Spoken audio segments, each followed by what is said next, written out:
সাল 1947।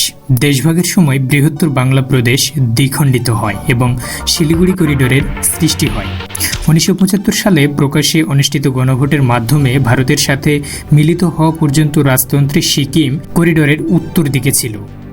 এটি শিলিগুড়ি করিডোরের ঠিক উত্তরে ভারতকে সুরক্ষা দিয়েছে এবং চেনা চম্বি উপত্যকার পশ্চিম দিকের উপর ভারতের নিয়ন্ত্রণকে একীভূত করেছে।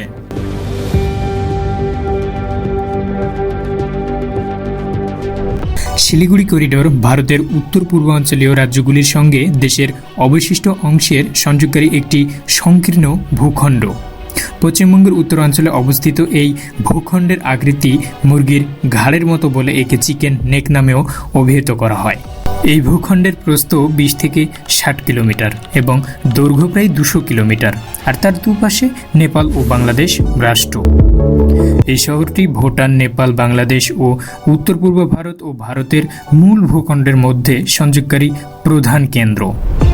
2002 সালে ভারত, নেপাল, ভুটান ও বাংলাদেশ এই অঞ্চলে একটি মুক্ত বাণিজ্যিক অঞ্চল গঠনের প্রস্তাব গ্রহণ করে, আর এই প্রস্তাবে উক্ত অঞ্চলের মাধ্যমে 4 দেশের মধ্যে বাণিজ্যিক লেনদেন চালানোর কথা বলা হয়, যেটা তাদের দেশের একমাত্র চালিকা শক্তি ও যাতায়াত মাধ্যম।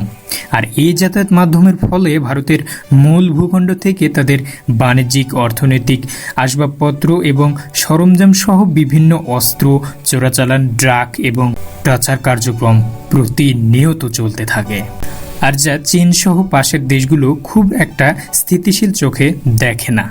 আর কেনই বা দেখবে, যেখানে ভারত তার নিজেদের ক্ষমতার দাপট দেখিয়ে রাজনৈতিক, কূটনৈতিকভাবে নিজেদের প্রসারিত করে রেখেছেন। তারই এক প্রমাণ বাংলাদেশের বন্যা।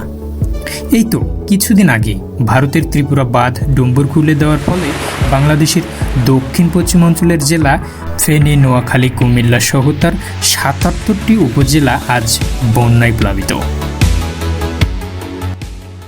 লক্ষ লক্ষ মানুষ আজ ঘর ছাড়া, ঠিকমতো মিলছে না খাবার, কাটাতে হচ্ছে তাদের ঘুমহীন রাত্রি। 1993 সালে যেখানে শুধু একবার খোলা হয়েছিল ডুম্বুর বাঁধ, আর সেখানে কেন তা 31 বছর পর তা আবারও খুলে দিল, তাও আবার কোনো রকমের ওয়ার্নিং ছাড়াই। আর প্রশ্নটা শুধু এখানেই।